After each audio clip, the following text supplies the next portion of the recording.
शनि मार्गी हो रहे हैं 4 नवंबर को अपनी खुद की राशि कुंभ में, और ये मार्गी ही रहेंगे 30 जून 2024 तक। तो ये अवधि आप सबके लिए कैसी रहेगी, यही हम लगातार इस सीरीज में बात कर रहे हैं। शनि का मार्गी होना कैसा रहेगा। देखिए, जब भी कोई मेजर प्लैनेट ट्रांजिट करता है, और खासतौर पे एक स्लो मूविंग प्लैनेट जब ट्रांजिट करता है, तो उसका गहरा प्रभाव पड़ता है हम सबके जीवन पर। इसीलिए शनि का मार्गी होना काफ़ी महत्वपूर्ण है। अब जब शनिदेव अपनी राशि बदल रहे हैं, अपनी जो चाल है वो बदल रहे हैं, रेट्रोग्रेड अवस्था से मार्गी हो रहे हैं, डायरेक्ट हो रहे हैं, तो इसके प्रभाव की हम बात कर रहे हैं लगातार। इस वीडियो में हम बात करेंगे मीन राशि वाले लोगों के लिए कैसा रहेगा आपके लिए 4 नवंबर 2023 से 30 जून 2024 तक का समय। सबसे पहले अगर हम चार्ट की बात कर लेते हैं, तो देखिए मीन राशि वाले लोगों के लिए जो 12 नंबर का चार्ट बनता है, आपके लिए 12th हाउस में गोचर कर रहे हैं शनि, क्योंकि वहाँ पर कुंभ राशि बनती है। वहीं दूसरी तरफ अगर मैं शनि की दूसरी राशि की बात करूँ तो मकर राशि 11वें स्थान पे आ जाती है। तो दोनों ही हाउसेस के रिजल्ट्स जो हैं वो आपको देंगे। दूसरी बात यह है कि 12 नंबर जो होता है, यानी कि जो 12th हाउस होता है आपके चार्ट का, वो लॉसेस को शो करता है।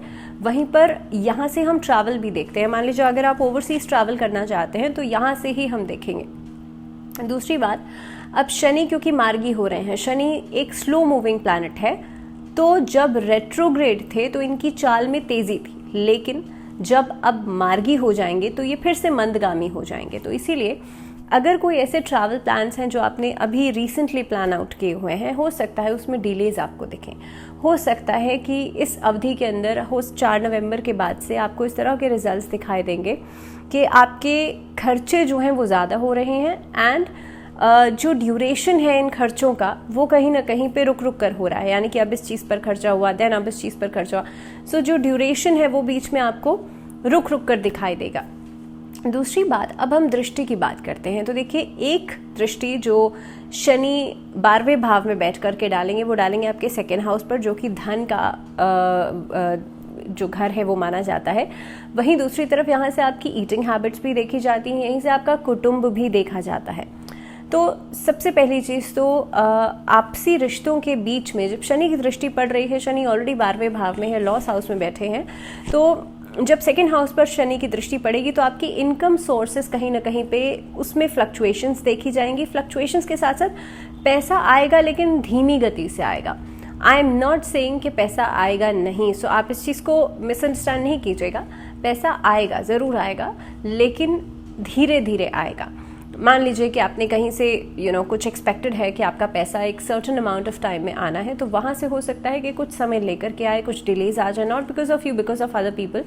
कुछ इस तरह के डिलेज नज़र आते हैं। सेकेंडली, क्योंकि मैंने कहा था ये कुटुंब का घर भी है, तो यहाँ से आप देखेंगे कुछ ऐसे डिस्प्यूट्स उठ सकते हैं जो आपसी रिश्तों में क्लैशेस लेकर के आएंगे, भाई बहनों के बीच में क्लैशेस लेकर के आएंगे, प्रॉपर्टी के मुद्दे जो हैं वो उठते हुए नज़र आते हैं। इस अवधि के अंदर आप लोग देखेंगे आपकी ईटिंग हैबिट्स जो हैं उसकी वजह से स्टमक रिलेटेड प्रॉब्लम्स हो सकती हैं, और कहीं ना कहीं पे उसकी वजह से डॉक्टर्स के प्रिस्क्रिप्शंस के ऊपर खर्चा हो सकता है, छोटे मोटे इन्फेक्शंस हो सकते हैं। बहुत मेजर कोई इशू नहीं नज़र आता है, लेकिन हाँ, इन्फेक्शन से बचिएगा, अपनी इम्यूनिटी को स्ट्रॉन्ग ज़रूर कीजिएगा। अब क्योंकि शनि जो है वो लॉस हाउस में बैठे हैं, तो इसीलिए कहीं ना कहीं पे किसी न किसी वजह से आपके लॉसेस करवा सकते हैं। सो बेहतर ये होगा कि आप बहुत सोच समझ कर खर्चा करें। देखिए, पहले की वीडियोस में भी I was reading some of the comments, जिसमें कि पीपल वर सेइंग ऐसा नहीं होता कि सब कुछ नेगेटिव ही हो जाएगा। देखिए, जब भी कोई प्लैनेट ट्रांजिट करता है तो डिपेंड करता है कि वो कौन से भाव में बैठा है और कौन कौन से हाउसेस पर उसकी दृष्टि पड़ रही है। तो सिर्फ आपकी लाइफ की वो एस्पेक्ट्स ही कहीं ना कहीं पे वहीं पर बदलाव दिखाई देता है। ऐसा नहीं होता आपकी पूरी लाइफ में नेगेटिव पॉजिटिव हो जाएगा। And there are many other planets also, और उसके बावजूद भी बहुत ज़्यादा डिपेंड करता है कि आपके लग्न में वो प्लैनेट कौन से भाव में बैठा है, अच्छा है, बुरा है, कौन सी कितनी डिग्री पर है। सो शनि अगर आपके कुंडली के अंदर, अगर आपके लग्न चार्ट में अच्छी पोजीशन में बैठे हैं, तो आपके उतने बुरे परिणाम या उस हद तक चीज़ें खराब नहीं होंगी जितना कि इस वीडियो में बताया जा रहा है। जितना कि जिस तरह से गोचर में लॉस हाउस में है, तो हाँ, वहाँ पर भी आपको एहतियात बरतना होगा। तो आप लोगों को बहुत सोच समझकर खर्चे करने होंगे। लेकिन हाँ, अगर आपके लग्न कुंडली में शनि अच्छी पोजीशन में है तो डेफिनेटली आपका बचाव भी होगा और आपके जो कामकाज है उसमें भी आप लोग तेजी देखेंगे। अब दूसरी बात, क्योंकि धन भाव पर भी शनि की दृष्टि पड़ रही है तो देखिए पैसा आने में डिले ज़रूर होगा लेकिन पैसा आएगा ज़रूर। इस अवधि के अंदर नए नए कोई कॉन्ट्रैक्ट्स आप साइन कर सकते हैं। इस अवधि के अंदर अलग सोर्सेज से पैसा दिखाई देता है।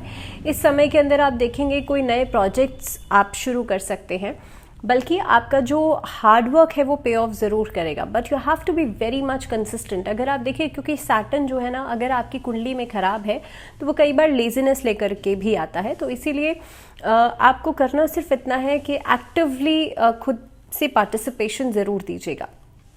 एक दृष्टि पड़ती है छठे भाव पर, और छठा भाव जो है वो रोग का है, वो ऋण का है, वो शत्रु का है।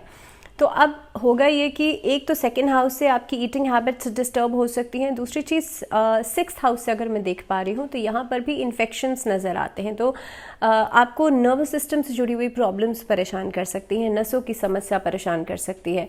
इस अवधि के अंदर मसल स्ट्रेन जैसी प्रॉब्लम्स परेशान कर सकती हैं। इस अवधि के अंदर ब्लड सर्कुलेशन से जुड़ी हुई प्रॉब्लम्स, इनफैक्ट नेल्स जिन लोगों की बहुत ज़्यादा खराब है या नेल बाइटिंग की समस्या जो है वो छोटे बच्चों में देखी जा सकती है, तो बेहतर होगा इस चीज़ से बचाइएगा उनको। थर्डली, इस अवधि के अंदर डेंटल इश्यूज़ बहुत ज़्यादा हो सकते हैं, तो बेहतर ये होगा कि ये कुछ चीज़ें हैं जिसका आप लोग खास ध्यान रखें। इस अवधि के अंदर कोर्ट कचहरी के मामलों से बचेगा। इनफैक्ट अगर ऐसा कोई भी मामला या कोई भी ऐसा वाद विवाद होता है तो उसमें खुद को बहुत बहुत इन्वॉल्वमेंट अपना नहीं कीजिएगा कि वो बात आपकी सीधी कोर्ट कचहरी तक पहुंच जाए, बिकॉज ऐसी स्थिति के अंदर आपका कोर्ट कचहरी में भी खर्चा हो सकता है। प्लेसिंग की मैं बात कर रही हूँ, because Saturn is placed in 12th house.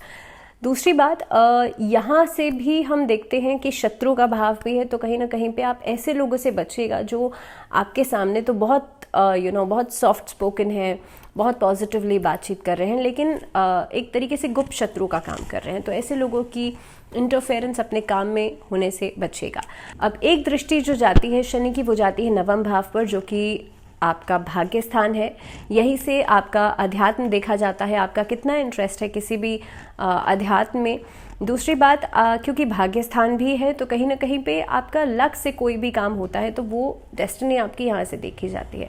तो इस अवधि के अंदर आप देखेंगे, क्योंकि शनि की दृष्टि पड़ रही है भाग्य स्थान के ऊपर, तो अगर आप मेहनत कर रहे हैं, अगर आप सही दिशा में आगे बढ़ रहे हैं तो डेफिनेटली आपको रिस्पॉन्सेस मिलेंगे, डेफिनेटली आपको रिजल्ट्स बहुत पॉजिटिव मिलेंगे, आपको आउटपुट बहुत जल्दी मिलेगा। लेकिन अगर आप कोई शॉर्टकट्स अपना रहे हैं, आपके काम के अंदर एक लेजीनेस है, अगर आप विलिंगली काम नहीं कर रहे हैं समय पर, तो कहीं ना कहीं पे आपको रिस्पॉन्सेज में भी डिले दिखाई देगा। सो बेहतर यही होगा कि दूसरों के ऊपर डिपेंडेंसी नहीं, बल्कि खुद से मेहनत करके आप धन अर्जित करने की कोशिश करें और कहीं ना कहीं पे सही ट्रैक को ज़रूर चुनिएगा। बिकॉज सैटर्न के वीडियोज़ में आपने देखा होगा, बार बार I have been repeating these words that you have to make your own way. और जब शनि की बात आती है तो वहाँ पर क्योंकि कर्मों का फल देते हैं, तो इसीलिए आप अगर कोई भी गलत दिशा चुनते हैं, कोई भी अनैतिक कार्य करते हैं, तो वहाँ पर जो कर्म का फल है वो बहुत जल्दी मिल जाता है। तो इसीलिए, और ख़ास तौर पे उन लोगों के लिए जिनकी शनि की समय पर दशा चल रही है, शनि की ढैया है, 7.5 है, ऐसे लोगों को और भी ज़्यादा सावधान रहना होगा।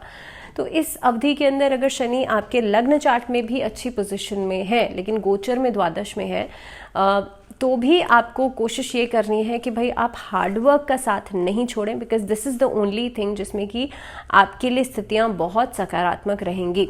इस अवधि के अंदर थोड़ा सा अध्यात्म में जो रुचि है वो बढ़ेगी, अलग अलग पुस्तकों को पढ़ने में रुचि बढ़ सकती है। बल्कि जो लोग इस दिशा में आगे बढ़ना चाहते हैं, करियर वाइज आगे बढ़ना चाहते हैं इस दिशा में, या कोई लर्निंग करना चाहते हैं, उनके लिए भी इस समय बहुत अच्छा रहेगा। इनफैक्ट कोई नए सब्जेक्ट्स जो हैं उनको आप चुन सकते हैं। तो इन ऑल अगर देखा जाए तो देखिए, सैटर्न का ये ट्रांजिट मीन राशि वाले लोगों के लिए अच्छा है। बस कुछ चीज़ों की समझ अगर आपको है तो आप उस तरह से पॉजिटिवली आगे बढ़िएगा और कुछ चीज़ों का एहतियात ज़रूर कीजिएगा। इनफैक्ट इस समय के अंदर अपने खर्चों पर कम और अपने जो इन्वेस्टमेंट्स हैं उस पर ध्यान ज़रूर दीजिएगा। आई एम नॉट सेइंग खर्चे तो देखिए होते ही हैं, खर्चों को आप रोक नहीं सकते हैं, बट हाँ आप वाइसली डिसीजन ज़रूर ले सकते हैं। आप बहुत सोच समझ कर खर्चे ज़रूर कर सकते हैं कि जितनी आपकी पॉकेट अलाउ कर रही है। मान लीजिए किसी चीज़ की अगर इस समय पर you not in the need of that thing, तो आप उस चीज़ पर खर्चा नहीं कीजिएगा। तो ये कुछ चीज़ें हैं जिसको सोच समझ कर ध्यान में रख कर के आप आगे बढ़ेंगे तो चीज़ें पॉजिटिव ही रहेंगी। So that was all about spices. और फिलहाल इस सीरीज़ में इतना ही, बिकॉज़ ये सीरीज़ स्पाइसेस की वीडियो के साथ एंड हो चुकी है। अगले किसी और वीडियो में आपसे मुलाकात होगी, बट टिल देन अपना ध्यान रखिए ढेर सारा, and stay tune, stay healthy. दीजिए इजाज़त, नमस्कार।